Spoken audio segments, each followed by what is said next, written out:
ओम शांति। आज 20 जून 2026। आज के श्रीमान वाक्यों में हमारे परम पिता परमात्मा शिव कहते हैं, मीठे बच्चे, तुम्हारे पास अविनाशी ज्ञान रत्नों का अथाह खजाना है। तुम्हारे पास अविनाशी ज्ञान रत्नों का अथाह खजाना है। तुम उसका दान करो। तुम्हारे दर से कोई भी वापस नहीं जाना चाहिए। प्रश्न: सर्व संबंधों के सक्रीन बाप अपने बच्चों को कौन सी श्रीमत देते हैं? सर्व संबंधों की सक्रीन बाप अपने बच्चों को कौन सी श्रीमत देते हैं? उत्तर है, मीठे बच्चे, अपना बुद्धि योग सब तरफ से हटाए एक मुझे याद करते रहो। दुनिया की कोई भी वस्तु, मित्र, संबंधी आदि याद ना आए, क्योंकि इस समय सब दुख देने वाले हैं। विश्व का मालिक बनना है तो जरूर 63 जन्मों का हिसाब किताब चुकतू करने की मेहनत करनी पड़े। सब कुछ भूल अशरीरी बनो, तब हिसाब किताब चुकतू हो। मैं सर्व संबंधों की सक्रीन हूँ। ओम शांति। बाप दादा बच्चों से पूछते हैं कि किसकी याद में बैठे हो? शिव बाबा की बुलंद आवाज़ में कहना चाहिए, शिव बाबा की याद में बैठे हैं। तुम बच्चे अर्थात आत्माओं का कनेक्शन है शिव बाबा से। तुम शिव बाबा के बनते हो इन द्वारा, क्योंकि शिव बाबा इनके द्वारा ही मिलते हैं। ये बीच में दलाल भी कहा जाता है। तुम्हारा दलाल से कोई कनेक्शन नहीं है, वह तो सिर्फ बीच में मार्फत है। लेन देन का सबका हिसाब किताब बाप से होना है, इनसे नहीं। इनका भी लेन देन बाप से है। ये भी उस बाप को कहते हैं, बाबा मेरा सब कुछ आपका है। उसे भी तुम्हें भी एक ही निश्चय, तुम्हें भी एक तो निश्चय ये है कि हम आत्मा हैं, और दूसरा ये भी निश्चय है कि हम आत्माएं अभी परमपिता परमात्मा से वर्षा ले रहे हैं। मनसा वाचा कर्मणा, तन मन धन से हम शिव बाबा के मददगार बनते हैं। ये सब कुछ शिव बाबा को अर्पण किया हुआ है। फिर शिव बाबा डायरेक्शन देते हैं, ऐसे ऐसे ये करो। इनको कहा जाता है श्रीमत। बाप खुद कहते हैं, मैं इस पुराने तन में प्रवेश करता हूँ। ये भी पतित से पावन बन रहे हैं। ये किसने कहा? शिव बाबा ने। ये भी पावन बन रहे हैं। इनका भी मेरे साथ हिसाब किताब है। इनके साथ कोई का हिसाब किताब नहीं। तुम चिट्ठी लिखते हो शिव बाबा के तुम चिट्ठी लिखते हो शिव बाबा केयर ऑफ ब्रह्मा, परंतु माया ऐसी है जो निरंतर याद करने नहीं देती। बुद्धि योग घड़ी घड़ी तोड़ देती है। अगर यही पक्का पुरुषार्थ करेंगे तो फिर दूसरा सब कुछ भूल जाएगा। शरीर भी भूल जाएगा। ये शरीर होगा, परंतु आत्मा को इन सब चीज़ों से नफरत होगी। ये अवस्था जमाने की प्रैक्टिस करनी होती है। अंत में हमको अपना शरीर भी याद ना पड़े। बाप कहते हैं, अपने को अशरीरी समझ मुझ बाप को याद करो। मैं सदैव अशरीरी हूँ। तुम भी अशरीरी थे, फिर तुमने पार्ट बजाया, अभी फिर तुमको पार्ट बजाना है। ये मेहनत है। विश्व का मालिक बनना कोई कम बात है क्या? मनुष्य ही विश्व का मालिक बन सकता है। ये देवताएं भी मनुष्य हैं, परंतु इनको देवी गुण वाले देवता कहा जाता है। लक्ष्मी नारायण विश्व के मालिक थे। इन्हों को अपने बच्चे होंगे, वही उनको माँ बाप कहेंगे। परंतु आजकल मनुष्य अंधश्रद्धा से इन लक्ष्मी नारायण को तमेव माता च पिता तुमेव कहते हैं। वास्तव में ये महिमा है शिव बाबा की। देवताओं की महिमा गाते हैं आप, सर्वगुण संपन्न, 16 कला संपूर्ण, परंतु उन्हों की पूजा क्यों करते हैं ये किसको पता नहीं। अभी तुम ऐसी महिमा नहीं गाएंगे कि तुम मात पिता हम बालक तेरे। हाँ, तुम जानते हो शिव बाबा ये निराकार, शिव बाबा वह निराकार परमपिता परमात्मा है। उनसे ही सुख घनेरे मिलते हैं। बाकी जो भी संबंधी आदि हैं उनसे दुख ही मिलता है। ये तो एक स्क्रीन है जिससे सर्व संबंधों की रचना मिलती है। इसलिए बाप कहते हैं, मामा, काका, चाचा आदि सबसे बुद्धि योग हटाए मामेकम याद करो। तुम गाते भी हो, दुख हरता सुख करता, सर्व का सद्गति दाता एक ही है, वही हमारा सब कुछ है। लौकिक बाप से भी दुख मिलता है, बाकी टीचर है जो किसको दुख नहीं देते हैं। टीचर पास जाकर पढ़ने से तुम शरीर निर्वाह करते हो, हुनर सिखाने वाले भी होते हैं। ये सब अल्पकाल के लिए टीचिंग करते हैं। भक्ति में भी महिमा एक राम अथवा परमपिता परमात्मा की ही करते हैं, उनको ही याद करते हैं। वास्तव में भक्ति भी एक की ही करनी है और एक ही तुमको पूज्य बनाते हैं। तुम पहले पहले एक शिव बाबा की पूजा करते हो, उनको सतो प्रधान भक्ति कहा जाता है। फिर आत्मा भी सतो प्रधान से सतो रजो तमो बनती है। तुम समझते हो हम पुजारी बनते हैं।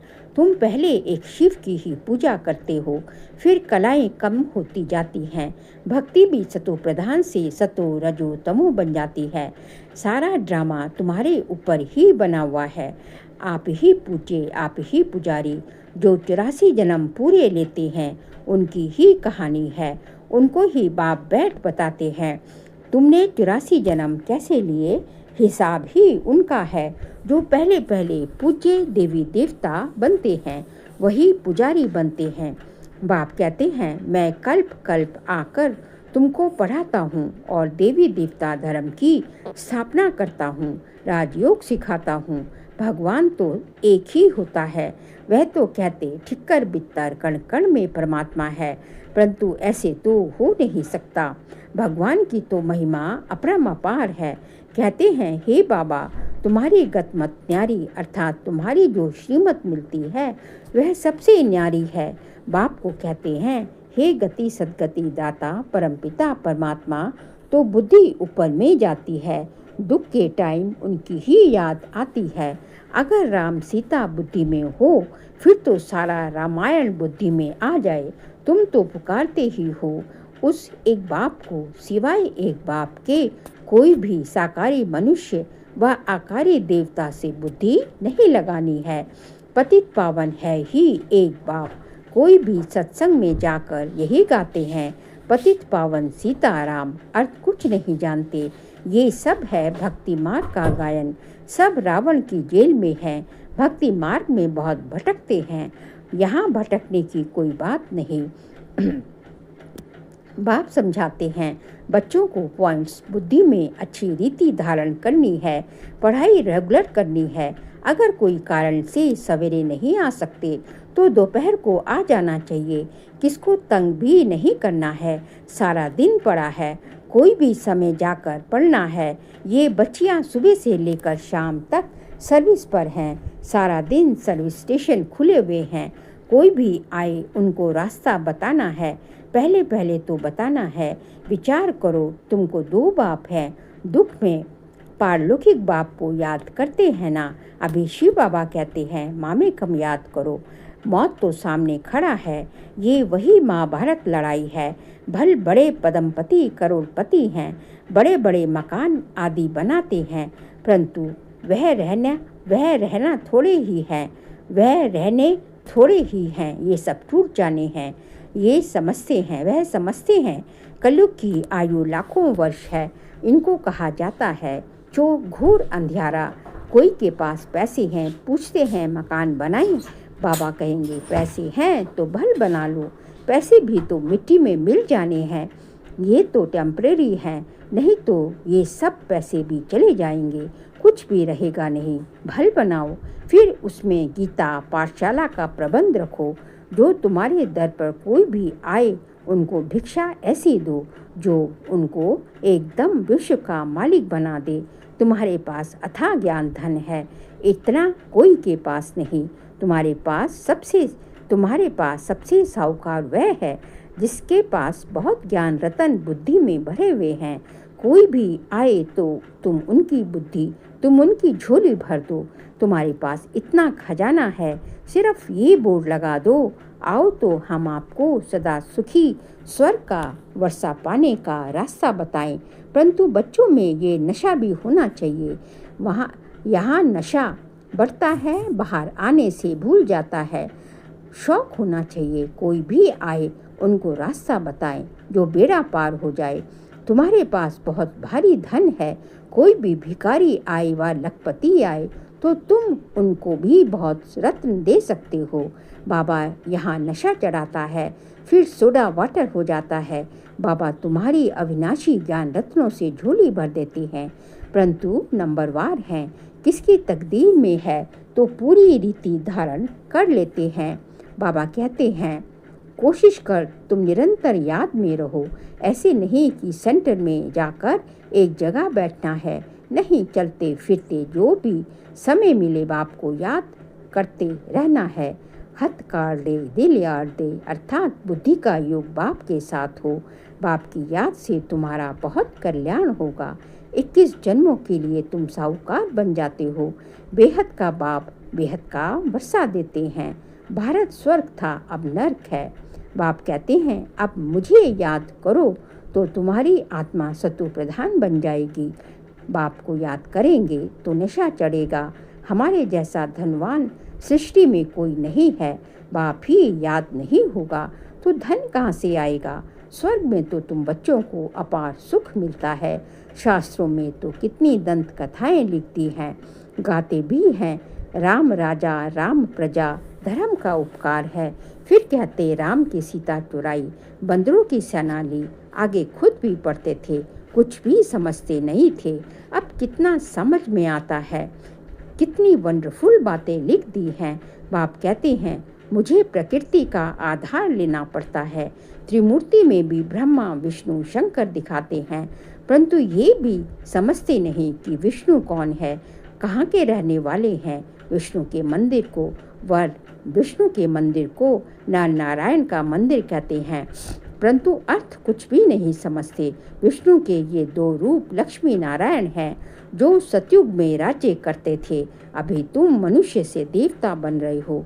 कोई भी आए तो बोलो ये ब्रह्मा कुमार कुमारियां हैं, तो प्रजापिता ब्रह्मा सबका बाप हुआ। बहुत ढेर की ढेर प्रजा है। बाप नाम तो सुना है ना, भगवान ने ब्रह्मा द्वारा ब्राह्मण रचे। बाप ने जरूर बच्चों को वर्षा तो दिया होगा ना। तुम बच्चों को विश्व का मालिक बनाते हैं। तुम शिव बाबा से वर्षा पाते हो। एक है लौकिक बाप, दूसरा है पारलौकिक बाप। अब ये तुमको अलौकिक बाप मिला है। ये तो जौहरी था, ये थोड़े ही कुछ जानता था। इनके लिए कहते हैं कि इनके बहुत जन्मों के अंत के जन्म के भी अंत में मैं इनमें प्रवेश करता हूँ। वानप्रस्थी बनने का रिवाज भी भारत में है। 60 वर्ष के बाद गुरु के पास चले जाते हैं। बाप इनमें प्रवेश कर कहते हैं अब तुमको घर चलना है। मुक्ति सब चाहते हैं, परंतु मुक्ति को जानते कुछ भी नहीं। ब्रह्मा में लीन तो कोई हो नहीं सकता, ब्रह्म में लीन तो कोई हो नहीं सकता। ये तो सृष्टि का चक्र फिरता ही रहता है। सबको पाठ बजाना ही है। कहते हैं वर्ड की हिस्ट्री ज्योग्राफी रिपीट। ये अनादि ड्रामा बना बनाया है। 84 जन्मों का पाठ तुमको बजाना ही है। ये ड्रामा, ये ज्ञान डांस होती है तो लोग फिर डमरू दिखाते हैं। अब सूक्ष्म वतन वासी शंकर डमरू कैसे बजाएगा। बाप ने समझाया है तुम बंदर मिसल थे तो तुम बंदरों की सेना ली। तुम्हारे आगे बाबा ज्ञान का डमरू बजा रहे हैं, तुमको ज्ञान देते हैं। अभी तुम्हारी सूरत और सीरत दोनों पलटा रहे हैं। परम काम चिता पर बैठ तुम काले हो गए हो। बाबा फिर तुमको ज्ञान चिता पर बिठाए, सूरत और सीरत दोनों पलटाए, सांवरे से गोरा बना देते हैं। यहाँ बाबा कितना नशा चढ़ाते हैं, फिर नशा क्यों गुम हो जाना चाहिए। अच्छा, मीठे मीठे सिखी लद्दे बच्चों प्रति माता पिता बाप दादा का याद प्यार और गुड मॉर्निंग। रूहानी बाप की रूहानी बच्चों को नमस्ते। हम रूहानी बच्चों की रूहानी बाप दादा को नमस्ते, नमस्ते, गुड मॉर्निंग, शुक्रिया बाबा, शुक्रिया। सार के लिए पॉइंट्स है, बाप ने जो अथाह ज्ञान का धन दिया है उसे धारण कर स्वयं भी साहूकार बनना है और सबको दान भी करना है, जो भी आए उसकी झोली भर देनी है। सेकंड पॉइंट, बाप की याद से ही कल्याण होता है, इसलिए जितना हो सके चलते फिरते बाप की याद में रहना है। सर्व संबंधों की रचना एक बाप से लेनी है। आज का बाबा का वरदान है, सदा बिजी रहने की विधि द्वारा व्यर्थ संकल्पों की कंप्लेन को समाप्त करने वाले संपूर्ण कर्मातीत भव। सदा बिजी रहने की विधि द्वारा व्यर्थ संकल्पों की कंप्लेन को समाप्त करने वाले संपूर्ण कर्मातीत भव। संपूर्ण कर्मातीत बनने में व्यर्थ संकल्पों के तूफान ही विघ्न डालते हैं। इस व्यर्थ संकल्पों की कंप्लेन को समाप्त करने के लिए अपने मन को हर समय बिजी रखो। समय की बुकिंग करने का तरीका सीखो। सारे दिन में मन को कहाँ कहाँ बिजी रखना है, ये प्रोग्राम बनाओ। रोज अपने मन को 4 बातों में बिजी कर दो। पहला मिलन रूहान, दूसरा वर्णन सर्विस, तीसरा मगन होना और चौथा लगन। इससे समय सफल हो जाएगा और व्यर्थ की कंप्लेन खत्म हो जाएगी। 4 कौन सी बातें बताए? रूहान करना, मिलन मेला मनाना बाबा से, दूसरा सर्विस करनी, तीसरा जो है मगन होना, बाबा के ज्ञान में मगन होना, और चौथा बाप से प्यार की लगन होने की। मुझे जो है बाप के प्यार की लगन होनी जो है। लगन होंगे, बाप से प्यार की लगन होगी तो मगन होंगे, और जितना मगन होंगे तो क्या करेंगे, सर्विस भी अच्छी कर पाएंगे और बाप से उतनी ही अच्छी जो है चिट चैट रूहान भी कर पाएंगे। फिर जो है आज का स्लोगन है, सफलता को परमात्मा बर्थ राइट समझने वाले ही सदा प्रसन्नचित्त रह सकते हैं। सफलता को परमात्मा बर्थ राइट समझने वाले ही सदा प्रसन्नचित्त रह सकते हैं। बाबा कहते हैं कि सफलता हमारा जन्म सिद्ध अधिकार है। बाबा के बच्चे बने तो ये हमारा बर्थ राइट हो गया कि हमें सफलता तो मिलनी ही है, क्योंकि हम भगवान के बच्चे हैं। जो ऐसा समझते हैं तो वो सदा खुश रह सकते हैं, प्रसन्नचित्त रह सकते हैं। फिर जून मास का व्यक्ति इशारे का सब्जेक्ट है, सदा हर्षित रहने के लिए अपनी नेचर को सरल बनाओ, सहनशील बनो। सरलता आज का पॉइंट है। सरलता लाने के लिए सिर्फ एक बात ध्यान पर जरूर रखनी है, अपनी स्थिति स्तुति के आधार पर ना हो। कई बच्चे कर्तव्य के फल की इच्छा ज़्यादा रखते हैं, इसलिए जब स्तुति नहीं होती तो स्थिति हलचल में आ जाती है। निंदा होती है तो निधन के बन जाते हैं। अपनी स्टेज को छोड़ धनी को भी भूल जाते हैं। इसलिए स्तुति के आधार पर स्थिति नहीं रखनी है। बहुत अच्छा पॉइंट है कि आपकी जो स्थिति है, ज्ञान में जो आपकी स्थिति है, वो आपकी स्तुति के आधार पर नहीं होनी चाहिए। मतलब कि कोई आपके महिमा करे तो आप जो है आपकी स्थिति अच्छी होगी, और आपकी महिमा नहीं हो रही तो आपकी स्थिति जो है डामाडोल हो जाएगी। आपने सर्विस करी, किसी ने कहा वाह बहुत अच्छी है, बहुत अच्छी बहन है, बहुत अच्छा भाई है, तो आपकी स्थिति एकदम टॉप की हो गई। और यदि किसी ने 2-4 बातें जो है आपकी ग्लानि की बोलते तो स्थिति डाउन। जब ऐसी स्तुति के आधार पर स्थिति होगी तो बाबा कहते हैं कि जो है जब फल की इच्छा रखते हैं तो जो है स्तुति नहीं होती तो स्थिति हलचल में आ जाती है, और फिर क्या होता है, बाबा को ही भूल जाते हैं। बाबा बीच से निकल जाता है, और बाबा भूला तो बस फिर तो जो है नीचे गटर में आ जाएंगे। इसलिए जो है आपकी स्टेज, आपकी स्थिति जो है किस आधार पे होनी चाहिए? आपकी स्थिति, आपकी स्टेज जो है आपके कर्तव्य के फल के आधार पर नहीं होगी। आपने कर्म किया, फिर बाबा को अर्पण, काम कर दिया, बाबा को अर्पण कि जो है हम तो क्या है, करनहार हैं, करावनहार तो वो परमपिता परमेश्वर है। तो फल की इच्छा नहीं करना, फल की ना फल के ना कर्तव्य, ना उसकी और ना ही कर्तव्य की इच्छा, और ना कर्तव्य के फल की इच्छा, और इच्छा ही नहीं रखनी है। जब जो है कि इच्छा के आधार पर स्थिति होगी तो डामाडोल होगी।